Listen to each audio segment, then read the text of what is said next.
নাটোরের দিঘাপতিয়া ইউনিয়নের নয়াপাড়া গ্রামে মোটরসাইকেল দুর্ঘটনায় আকাশ নামে এক যুবক নিহত হয়েছেন।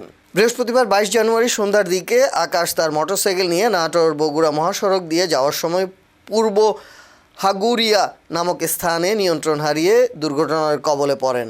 এতে তিনি গুরুতর আহত হন। পরে স্থানীয়রা উদ্ধার করে তাকে নাটোর সদর হাসপাতালে নিয়ে গেলে কর্তব্যরত চিকিৎসক মৃত ঘোষণা করেন। ঘটনার খবর ছড়িয়ে পড়লে এলাকায় শোকের ছায়া নেমে আসে। নিহত আকাশ দিঘাপতিয়া ইউনিয়নের নয়াপাড়া গ্রামের বাসিন্দা রেজাউল করিমের ছেলে বলে জানা গেছে।